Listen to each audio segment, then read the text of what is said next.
Please 200 like करें तभी आगे के एपिसोड अपलोड होंगे। Mafia bothers little wife part 21। करीब 1.5 घंटे में शक्ति और नंदिनी ओबरॉय मेंशन पहुंचते हैं। नंदिनी जल्दी से कर का गेट खोलकर मेंशन के अंदर जाती है। देविका आंटी और छवि नंदिनी का बड़ी ही बेसब्री से इंतजार कर रही थी। जैसे ही देविका का आंटी नंदिनी को देती है वह भावुक हो जाती है और नंदिनी के पास जाकर नंदिनी को गले से लगा लेती है। देविका आंटी की आंखों में आंसू आ जाते हैं। नंदिनी जब देविका आंटी को देती है तो वह हल्का गुस्सा करके कहती है, मन लगता है मेरे यहाँ आने से आपको खुशी नहीं हुई इसलिए तो आप रो रही है। देविका है पगली, ये तो कैसी बातें कर रही है, ये तो खुशी के आंसू है। वैसे तू तो बड़ी ही जिद करके गई थी लंदन, ग्रेजुएशन कंप्लीट भी नहीं किया और वापस आ गई। अब तक शक्ति भी नंदिनी का बैग लेकर मेंशन में आ गया था। नंदिनी तिरछी नजरों से शक्ति को देखते हुए, अब क्या करूं, मन आप सभी की इतनी याद आ रही थी कि मेरा मन ही नहीं लगा, इसलिए वापस आ गई। अब अपने आगे की पढ़ाई यहीं पर कंप्लीट करूंगी। नंदिनी की नजर छवि पर जाती है जो कि देविका कई से थोड़ी पीछे खड़ी थी। देविका आंटी नंदिनी को छवि के बारे में बताती है। उसके पहले ही नंदिनी छवि से कहती है, वो तो तुम हो, वह ब्यूटीफुल गर्ल जिसने मेरे दोनों भाइयों को दिल चुरा लिया। नंदिनी की बात सुनकर छवि के चेहरे पर स्माइल आ जाती है और वह शर्माकर अपनी नजरें झुका लेती है। नंदिनी भी छवि को ऐसे देखकर मुस्कुराने लगती है। देविका तुझे ये सब किसने बताए? नंदिनी ने बेख्याली से शक्ति ने नंदिनी की बात सुनकर शक्ति हड़बड़ा जाता है और वह जल्दी से देविका आंटी के पास आकर उनके पैर छूकर कहता है, आंटी अब मुझे चलना चाहिए। फर्स्ट बॉस ने मुझे बहुत ही इम्पोर्टेंट काम दिया है, मुझे उसे पूरा करना है। मैं आपसे बाद में मिलता हूँ। आंटी शक्ति के सिर पर हाथ फेरते हुए हाथ ही कर सकती, बेटा अपना ख्याल रखना। शक्ति की शक्ति एक नजर नंदिनी को देखकर फिर वहां से चला जाता है। नंदिनी छवि की तरफ अपना हाथ बढ़ाकर, मैं नंदिनी और तुम सभी भी नंदिनी के साथ हाथ मिलाते हुए, मैं छवि नंदिनी, वह नाम भी बहुत खूबसूरत है। छवि आप भी बहुत खूबसूरत हो और आपका भी नाम बहुत सुंदर है। नंदिनी अरे यह आप क्या लगा रखा है? मुझे इतनी इज्जत अच्छी नहीं लगती, नाम में किसी को इतनी इज्जत देती हूँ और नहीं लेती हूँ, इसलिए तुम भी मुझे तुम कहकर बुलाओ। छवि लेकिन आप मुझसे बड़ी हो दी तो मैं आपको तुम कैसे कह सकती हूँ? नंदिनी अपना मुंह बनाकर, मैं कोई तुम्हारी दीदी विधि नहीं हूँ, हम दोनों फ्रेंड्स हैं जो दो बहनों से बढ़कर होती है, जिनमें कोई सीक्रेट्स नहीं होता। एक बार बहनों में भी सीक्रेट से रहते हैं, लेकिन फ्रेंड्स में कुछ नहीं होता और ना ही उम्र होती है, चाहे फ्रेंड बड़ी हो या छोटी। नंदिनी की बात सुनकर छवि की आंखों में पानी आ जाता है और वह भावुक होकर नंदिनी को गले लगा लेती है और कहती है, मेरी जिंदगी में आप ऐसी पहली लड़की है जो मेरी इतनी अच्छी दोस्त है। नंदिनी क्या तुम अब तक कोई भी दोस्त नहीं था? छवि नहीं, ऐसा क्यों सभी कुछ करती उससे पहले ही देविका आंटी कहती है, नंदिनी तू इतना लंबा सफर करके आई है, थक गई होगी, जा पहले फ्रेश हो जा और फिर थोड़ा आराम कर लेना, तब तक मैं तेरे लिए कुछ खाने का बना देता हूँ। नंदिनी ठीक है, अभी मैं जा रही हूँ। फिर छवि की तरफ देखकर, मुझे तुम अपने सारे सीक्रेट बताओगे, समझी? छवि मुस्कुराकर नंदिनी फिर वहां से अपने रूम में चली जाती है फ्रेश होने के लिए। दूसरी तरफ ब्लैक हाउस, नील ब्लैक ड्रेस पहने, चेहरे को ब्लैक मस्क से कर किए हुए, अपनी किंग की कुर्सी पर पैर रखकर आराम से बैठा हुआ था। उसके सामने एक आदमी वीडियो से बना हुआ था, जमीन पर जख्मी हालत में पड़ा हुआ था। इस वक्त वीर अपने ऑफिस में इम्पोर्टेंट मीटिंग अटेंड कर रहा था। इसलिए ब्लैक हाउस में सिर्फ नील ही मौजूद था, शक्ति भी इस वक्त छवि की इंफॉर्मेशन कलेक्ट करने में लगा हुआ था। रात का वक्त शक्ति को छवि की इंफॉर्मेशन अपने दोनों बॉस को जो देनी थी, आदमी की आप मुझे क्यों बंद कर रखा है, मैं आपका क्या बिगाड़ा है, प्लीज मुझे खोल दे और मुझे जाने दे किंग, तुझे खोल दूं और तुझे जाने दो किंग, इतना बेवकूफ नहीं है, जो भी गुनाह है लोगों को जबरदस्ती सजा दे आदमी, लेकिन मैंने कोई गुनाह नहीं किया है, फिर मुझे क्यों बंद रखा है कि तुमने ओबरॉय मैंशन की इंफॉर्मेशन खन्ना तक पहुंचा ही है, मुझे जानना है कि तूने ऐसी कौन सी इंफॉर्मेशन खन्ना तक पहुंचाई है से, अगर मेरे उम्र में मेंशन की इंफॉर्मेशन रमेश खन्ना तक पहुंचाई है तो इसमें आपका क्या लेना देना है किंग। किंग अपने ठंडा आवाज में, तुझे जितना पूछा जा रहा है उतना जवाब दे, तेरी इतनी औकात नहीं है कि तू किंग से सवाल करे। किंग की ठंडी आवाज सुनकर सिर्फ पूरी तरह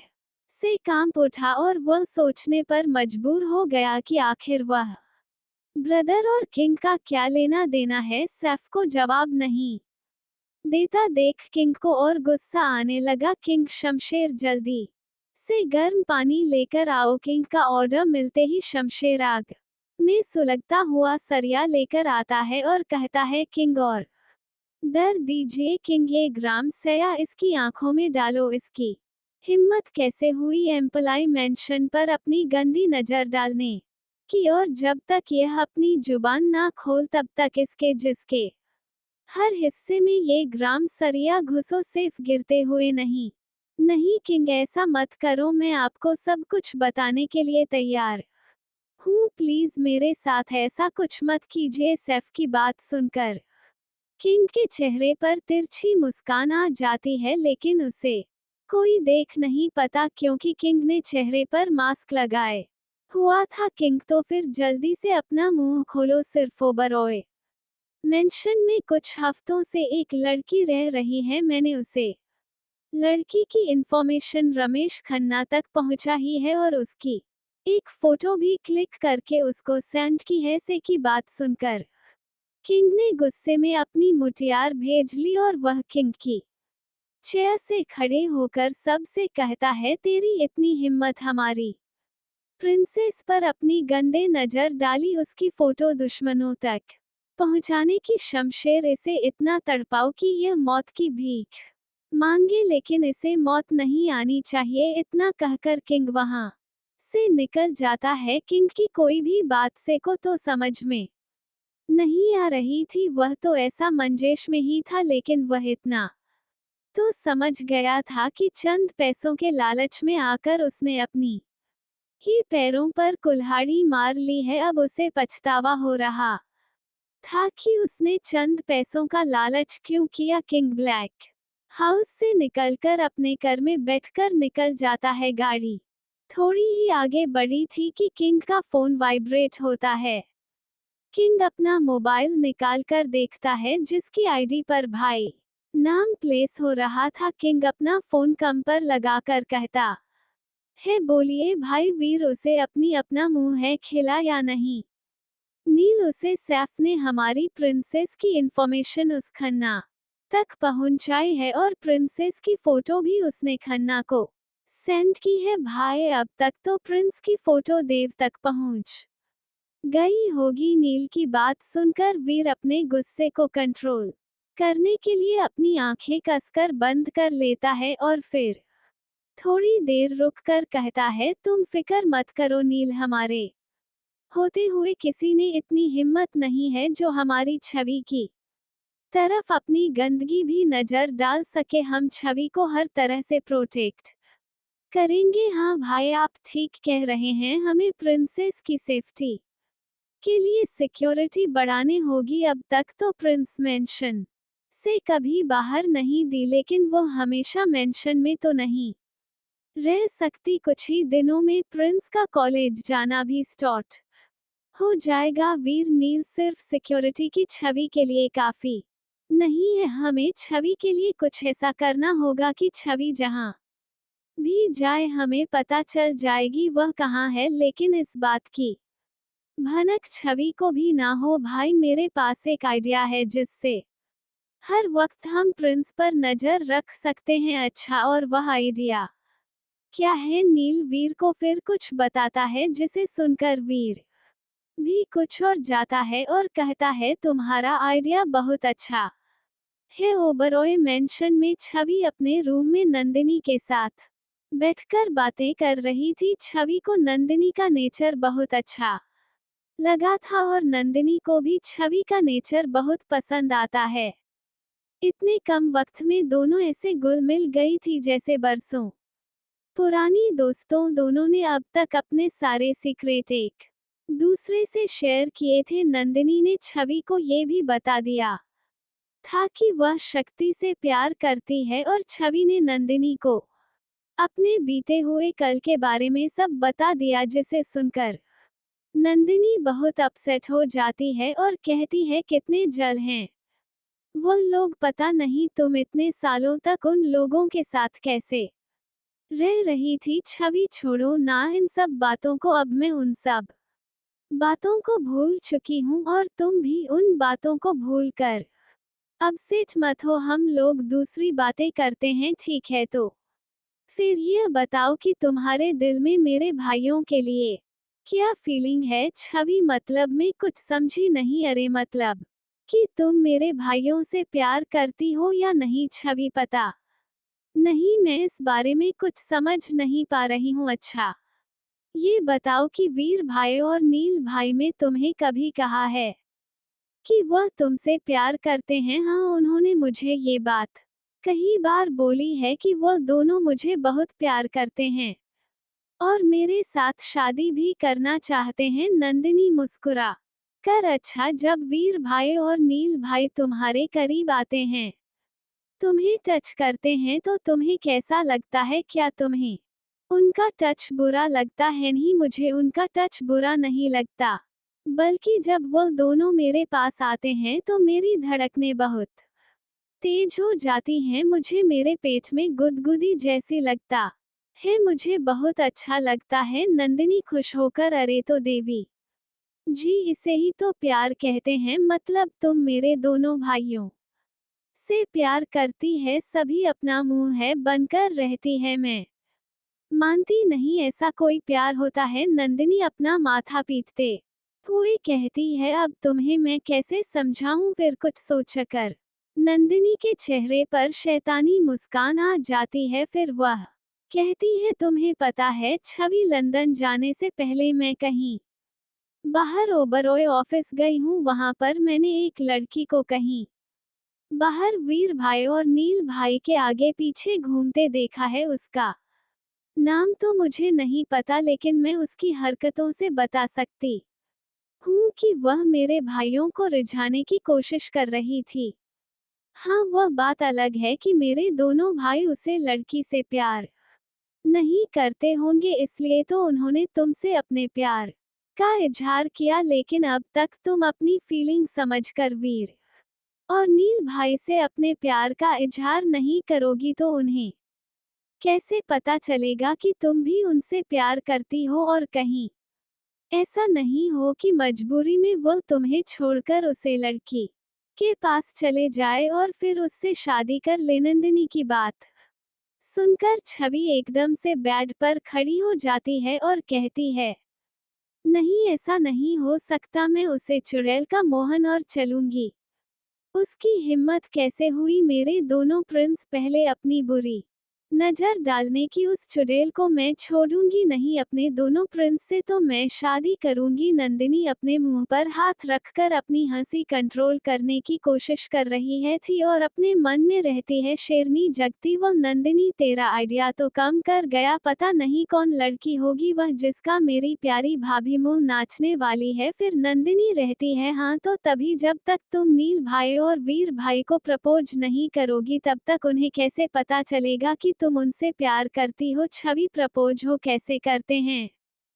नंदिनी अपने मन में रहती है, वो अब ये भी समझाना पड़ेगा। चल बेटा नंदिनी, इतना तो समझा दिया, अब प्रपोज करने के बारे में भी समझा दे। नहीं नंदिनी, तुम ना वीर भाई और नील भाई के लिए सरप्राइज प्लान करो और फिर उसे डेट में तुम उन्हें प्रपोज भी कर देना और उन्हें बता देना कि तुम उनसे कितना प्यार करती हो। छवि, मुझे ये सब नहीं आता, क्या इसमें तुम मेरी मदद करोगी? नंदिनी, तुम उसकी फिक्र मत करो, मैं उसकी सारी अरेंजमेंट करवा दूंगी। आज रात को ही तुम मेरे दोनों भाइयों को प्रपोज करने वाली हो, ठीक है? छवि खुश होकर ठीक है।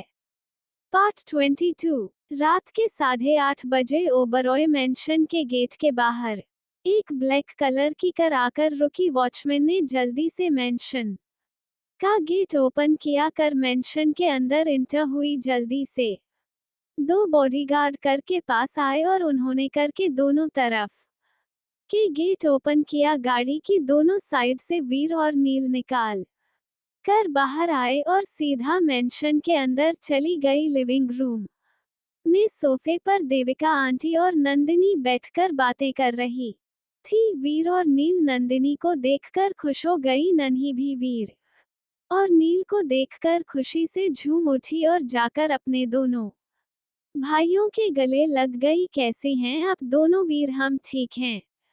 गुड़िया, तुम बताओ तुम कैसी हो? मैं भी ठीक हूँ। फिर अपना मुंह बनाकर रहती है, लेकिन मैं आप दोनों से नाराज हूँ। मेल और हमारी गुड़िया हमसे क्यों नाराज है? नंदिनी, क्योंकि आप दोनों मुझसे प्यार नहीं करते। वीर, और तुम्हें ऐसा क्यों लगता है? क्योंकि आप दोनों को मेरी याद ही नहीं आई। मैं यहाँ दोपहर से आई हूँ और आप दोनों अब आ रहे हो। अगर आप मुझसे प्यार करते तो मेरे आने की खबर सुनते ही मुझसे मिलने आ जाते। नील, सॉरी गुड़िया, तुम्हें तो पता ही है ऑफिस में कितना काम रहता है। आज एक बहुत ही इम्पोर्टेंट मीटिंग थी, उसमें ही मुझे वक्त लग गया, इसलिए आने में भी आज थोड़ा लेट हो गई। चलिए ठीक है, मैंने आपको माफ किया, वह भी सिर्फ इसलिए क्योंकि मैं आज आप दोनों की वजह से बहुत खुश हूँ। वीर, कौन सी वजह से खुश हो? नंदिनी, आप दोनों ने मेरे लिए एक बहुत ही खूबसूरत भाभी ढूंढी है जो मुझे बहुत पसंद है। छवि का जिक्र सुनते ही वीर और नील के चेहरे पर दिलकश मुस्कान आ जाती है। फिर वो दोनों अपनी नजरों को चारों तरफ घूम कर देते हैं तो छवि कहीं पर भी नजर नहीं आती। तो नील कहता है, तुम छवि की बात कर रही हो, लेकिन वह कहाँ है? दिखाई क्यों नहीं दे रही? हम हर रोज आते हैं तो वो हमारा ही इंतजार कर रही होती है, लेकिन आज वह यहाँ नहीं है तो कहाँ है? नंदिनी, अरे अरे, इतने सारे सवाल एक साथ। आज एक दिन अपनी प्रिंस को नहीं देखा तो उसे देखने के लिए इतने बेचैन हो रही हो। फिर हंसते हुए, चलो कोई ना, मैं आप दोनों की यह बेचैनी भी खत्म कर देता हूँ। आप दोनों की प्यारी छवि ऊपर टेरेस पर है, अभी टेरेस पर, लेकिन क्यों?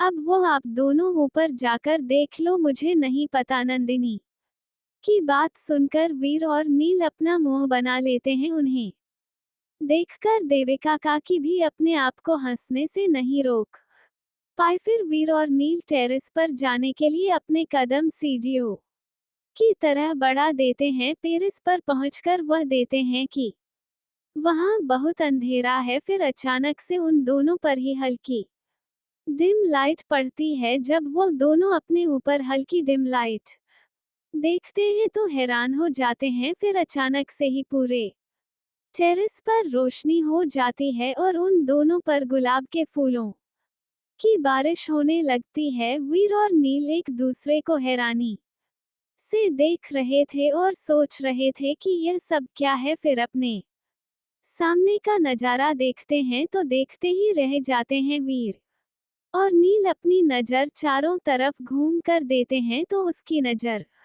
साइड में खड़ी छवि पर जाती है, जो उनकी तरफ पीठ करके खड़ी थी। छवि को देखकर दोनों के ही फेस पर स्माइल आ जाती है।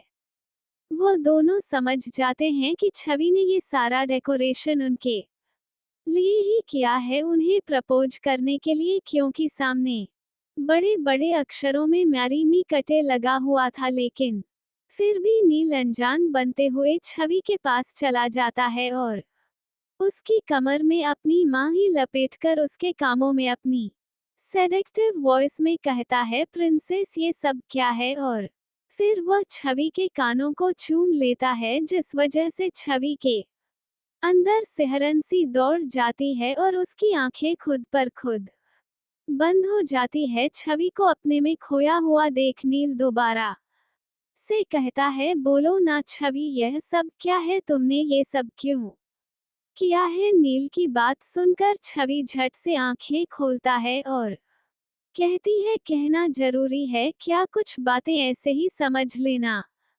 चाहिए। अब तकबीर भी छवि के पास आ चुका था, लेकिन कुछ बातें ऐसी होती है जिनका कहना जरूरी होता है। वीर छवि की बात सुनकर कहता है, जिन्हें सुनकर दिल को एक अलग ही एहसास होता है और उसे एहसास से दिल को सुकून मिलता है। वीर की बात सुनकर छवि के चेहरे पर मुस्कान आ जाती है। फिर वह वीर और नील दोनों का हाथ पकड़कर अपने साथ टेरेस के केंद्र में ले जाती है, जहां पर टेबल पर गुलाब के फूल रखे हुए थे। वह उन फूलों को उठाकर वीर और नील के सामने घुटनों पर बैठकर दोनों से कहती है, मुझे आप दोनों के साथ रहते हुए ज्यादा वक्त नहीं हुआ है, लेकिन फिर भी इन वक्त में आप दोनों में वह खुशियां दी है जिनकी मैंने कभी कल्पना भी नहीं की थी। मैंने तो सोच लिया था कि मेरे नसीब में कभी खुशियों है ही नहीं, लेकिन आप दोनों ने मेरी बेरंग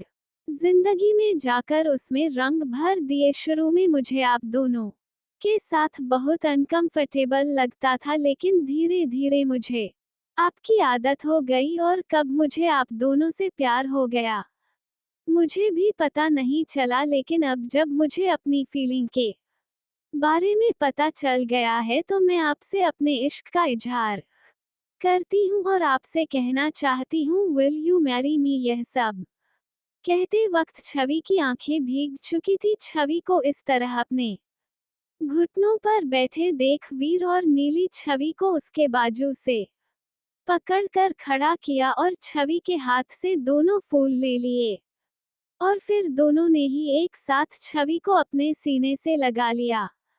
छवि उन दोनों के हग करने से इस तरह से डॉक्टर की थी जैसे वो वहां है ही नहीं। थोड़ी देर ऐसे ही रहने के बाद दोनों छवि से अलग होते हैं और फिर नील के दिमाग में एक शर्त सोचती है। वह छवि से कहता है, वैसे छवि, अगर तुम्हें हम दोनों से शादी करने में अनकंफर्टेबल फील होता है तो तुम भाई से शादी कर सकती हो। भाई तुम्हें बहुत प्यार करते हैं। मैं पीछे हट जाऊंगा। नील की बात सुनकर वीर नील को कंफ्यूज होकर देखता है, तो नील वीर को अपनी एक आंख वीक करता है। नील का इशारा समझकर वीर भी छवि से कहता है, नहीं छवि, तुम मुझसे नहीं नील से शादी करो, क्योंकि वह तुम्हें मुझसे भी ज्यादा प्यार करता है। वह तुम्हें हर तरह से खुश रहेगा। वीर की बात सुनकर नील कहता है, नहीं प्रिंसेस, तुम भाई से शादी करो। अब उन दोनों में बहन से शुरू हो जाती है। नील वीर से कहता है, भाई आप छवि से शादी करोगे, तो वेद नील से कहता है, नहीं तुम छवि से शादी करोगी। उन दोनों की बहस से इरिटेट होकर छवि जोर से कहती है, अरे चुप हो जाओ आप दोनों, यह आप दोनों क्या बहस कर रहे हो। मैंने कब कहा कि मैं आप दोनों से शादी करने में अनकंफर्टेबल हूँ। मैं आप दोनों को प्रपोज किया है। मैं आप दोनों से शादी करूंगी। प्यार भी मैं आप दोनों से ही करती हूँ। अब इस बारे में कोई बहस नहीं होगी, समझे आप दोनों। छवि की बात सुनकर नील और वीर दोनों को हंसी आ जाती है, लेकिन वह दोनों अपनी हंसी कंट्रोल करके अच्छे बच्चे की तरह अपनी हाँ में गर्दन हिला देते हैं।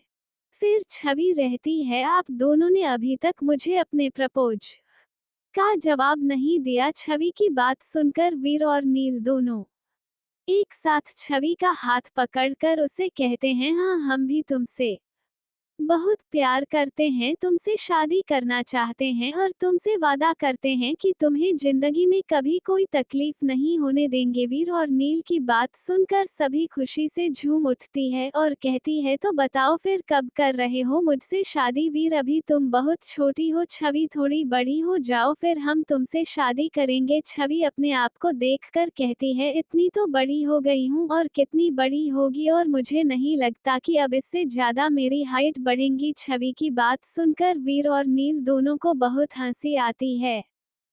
फिर नील छवि को साइड से अपनी बाहों में भरकर कहता है, ओ हमारी प्यारी छवि भाई, तुम्हारी हाइट की नहीं बल्कि तुम्हारी उम्र की बात कर रहे हैं। अभी तो तुम पूरी 18 साल की भी नहीं हुई हो, अगले महीने 18 साल की होगी। 2-3 साल रुको फिर करते हैं तुमसे शादी। मिल की बात सुनकर छवि का चेहरा ऐसा हो जाता है जैसे वह अभी रो देगी, क्योंकि उसके दिमाग में तो ऑफिस वाली लड़की ही घूम रही थी कि कहीं वह लड़की उसे उसके दोनों प्रिंस को छीन कर ना ले जाए। वह अपनी रोनी सूरत बनकर रहती है, नहीं मुझे आप दोनों से अभी शादी करना है, मैं 2-3 साल का इंतजार नहीं कर सकती। वीर, क्या अभी? छवि, अभी मतलब अभी अभी कुछ दिनों में।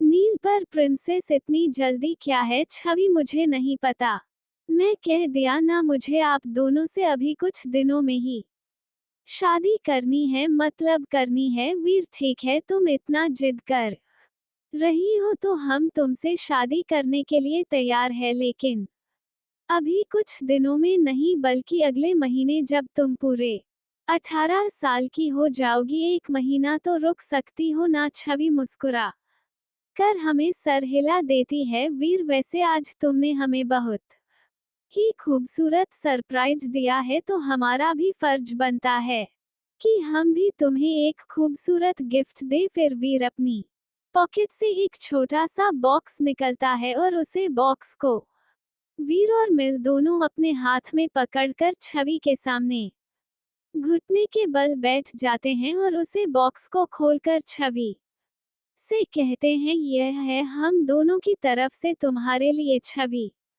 जब उसे बॉक्स को देखते हैं तो देखते ही रह जाती है। उसमें एक बहुत ही खूबसूरत डायमंड रिंग थी जिसकी कीमत करोड़ों में थी। छवि यह सब देखकर बहुत खुश हो जाती है और खुशी की वजह से उसकी आंखों से आंसू बहने लगते हैं और वह खुश होते हुए अपने हाथ को आगे कर देती है और इशारा करती है कि वह दोनों उसे यह रिंग पहने। छवि का इशारा समझकर वीर और नील उसे बॉक्स में से रिंग को निकाल कर दोनों ही एक साथ मिलकर छवि को रिंग पहना देते हैं और फिर छवि उन दोनों को खड़ा करके कहती है, थैंक यू सो मच मेरी लाइफ में आने के लिए, मुझे इतनी सारी खुशियां देने के लिए, मुझे इतना प्यार करने के लिए और मुझे इतना अच्छा परिवार देने के लिए। छवि की बात सुनकर वीर और नील दोनों एक साथ रहते हैं।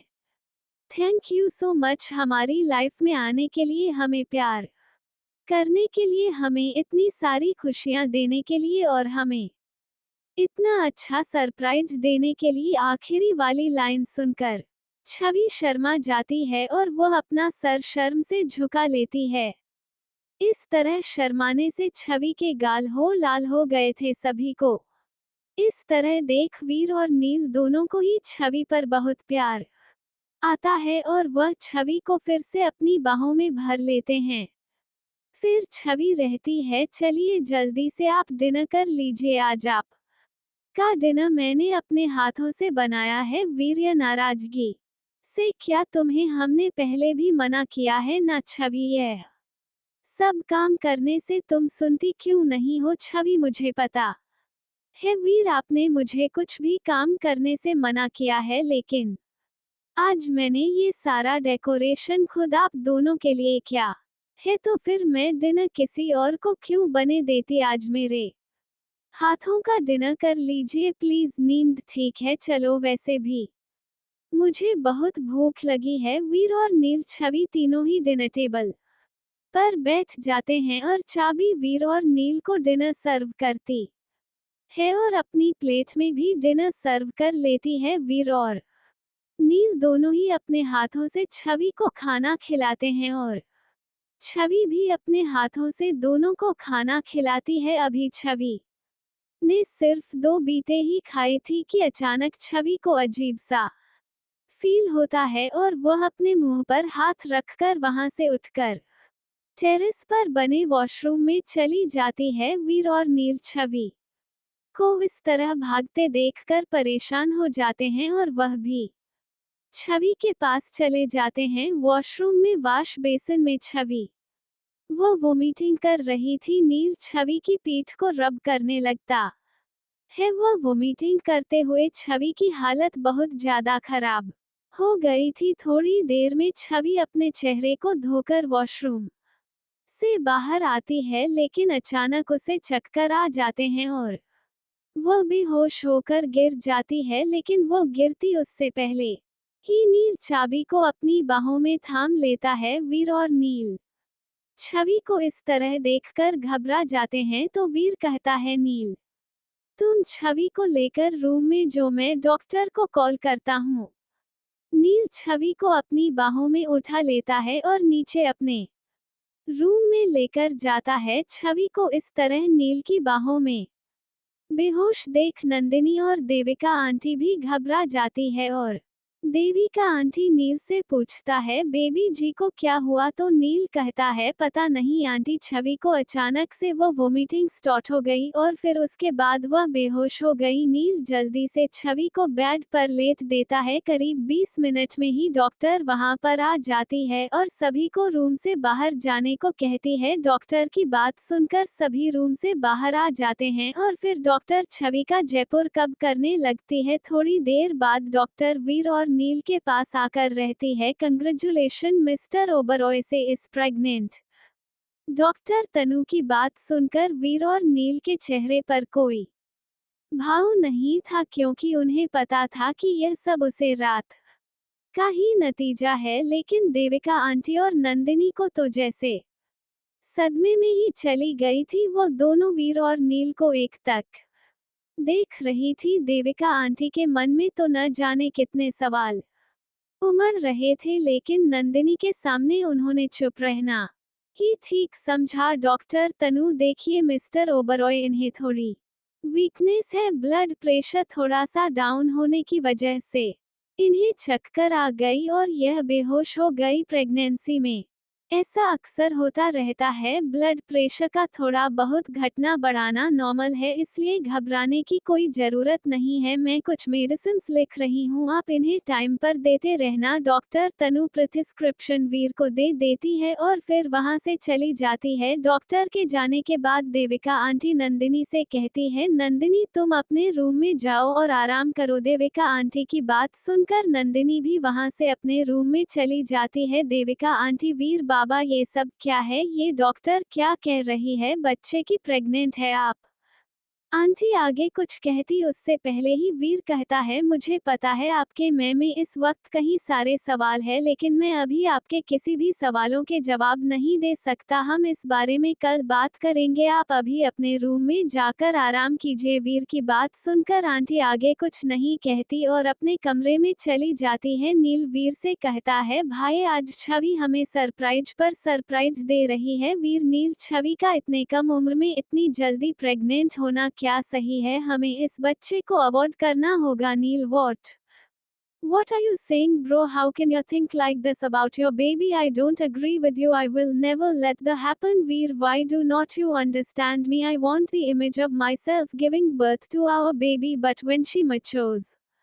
छवि अभी खुद हाय एक बच्ची है, उसे तो प्रेगनेंसी के बारे में कुछ पता ही नहीं। अरे उसे तो अभी तक ये भी नहीं पता कि उसे रात उसके साथ हमने क्या किया है, जिसकी वजह से आज वह प्रेग्नेंट हो चुकी है। पता नहीं जब छवि को इस बारे में पता चलेगा तो वह कैसा रिएक्ट करेगी। क्या वह हमें माफ कर पाएगी? नील, ठीक है, हम पहले इस बारे में छवि से बात करेंगे। अगर वह एग्री है तो मुझे भी कोई एतराज नहीं है। उसे हम समझाएंगे कि हमने उसके साथ जो भी किया वो सब नशे में किया, मुझे यकीन है कि वो हमें जरूर समझेगी और हमें माफ भी कर देगी। वीर कुछ कहने वाला होता है कि उसका मोबाइल वाइब्रेट होने लगता है। वह अपनी पॉकेट से मोबाइल निकाल कर देखता है तो उसे पर शक्ति का कॉल आ रहा था। वीर कॉल रिसीव करता है तो उधर से शक्ति कहता है, फर्स्ट बस मेरे पास लेडी बॉस की इंफॉर्मेशन की फाइल है, अगर आपकी परमिशन हो तो क्या अभी मैं मेंशन आ जाऊं। वीर अपनी घड़ी में टाइम देखकर कहता है, शक्ति इस वक्त तो रात के 11 बजे बज रहे हैं, अगर रात के 2 भी बज रहे होते तो भी मैं तुम्हें छवि की इंफॉर्मेशन लाने के लिए कहता, क्योंकि मुझे जल्द से जल्द छवि की इंफॉर्मेशन चाहिए। शक्ति ओके, फर्स्ट बस में बस से 20 मिनट में आ रहा हूँ। वीर अगर तुम 20 मिनट के बजाय 10 मिनट में पहुँचने हो तो तुम्हारे लिए ज्यादा बेहतर होगा। इतना कहकर वीर कॉल कट कर देता है और अपने मोबाइल अपने पॉकेट में डालकर वहां से स्टडी रूम में चला जाता है। वीर को जाता देख नील भी वीर के पीछे पीछे स्टडी रूम में आ जाता है। आखिर क्या है छवि की असली पहचान? क्या छवि को जब पता चलेगा कि वो प्रेग्नेंट है तो क्या करेगी? जानने के लिए मेरे साथ बने रहिए। Story love hot.